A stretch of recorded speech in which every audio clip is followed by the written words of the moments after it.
hindi ko po na ano kanina yung pag ano, hindi ko nabantayan. Yung ano pala, naghiwa pala ako dyan ng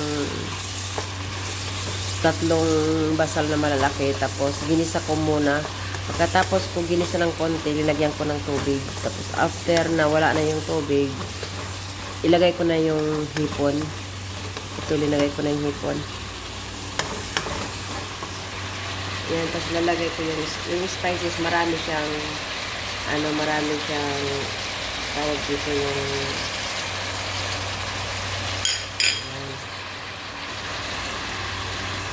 marami yung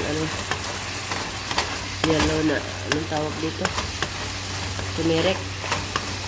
And marami siyang turmeric guys, kasi ito yung yellow rice yung gagawin pa natin.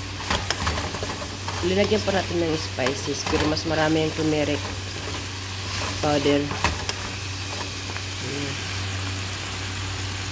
Natin ng 2 clove. Haluin lang po natin. Kasi kapag alam natin na dumidikit na po, lagyan po natin ng konting water.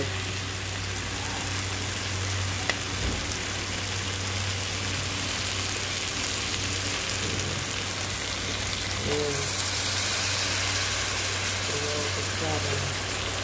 Tapos bilang kutsara, 4 na kutsara. Haluin naman lang po. Ano lang yung nagluluto tayo. Naan natin ang kapul.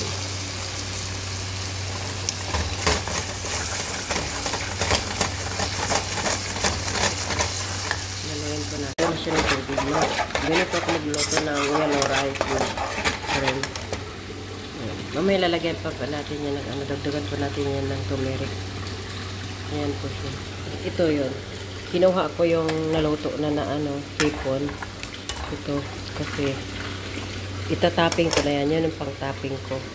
Lagyan na natin siya ng tubig na 1 litro to eh.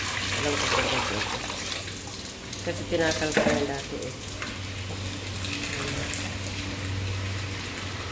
Pakuluan muna natin yan ng pakuluan. Pakuluan ko na yung pakuluan. Dagdag po tayo ng turmeric. Siguro mga 1 kutsara. Dagdag ko. Para mag-yellow siya na mag-yellow. Tapos nag-additional ako ng 1 cubes. Kasi matabang na siya eh. Tapos additional tayo ng asin. Kung siya, asin. Tapos mag-additional tayo ng olive oil. Ito olive oil yan. Ito olive oil.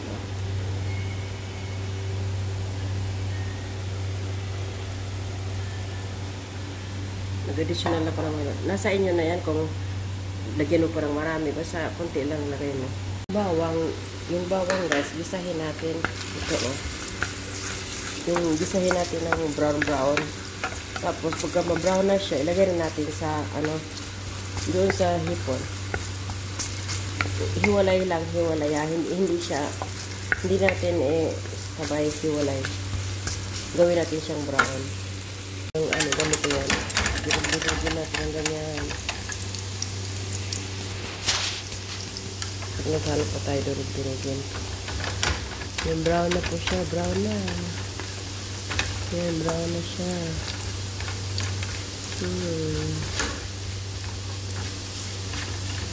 Gawin natin brown guys, brown.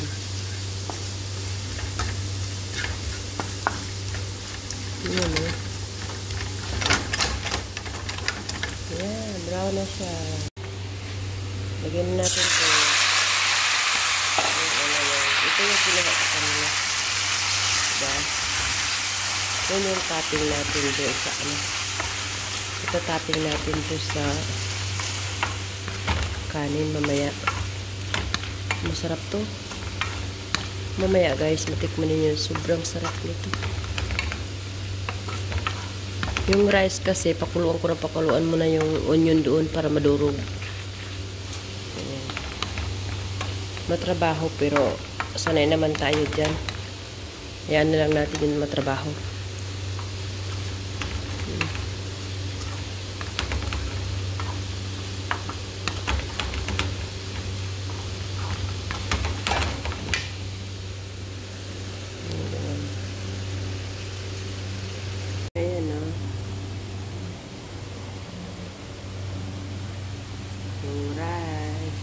na tayo ng rice. Guys, yung ano natin, yung ating topping, oh. Lagyan na po natin ito. Kasi ito yung luto natin ngayon ay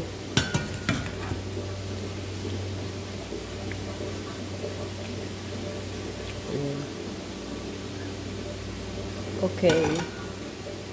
Okay na. Okay. This is luto na ang ating luto. Okay.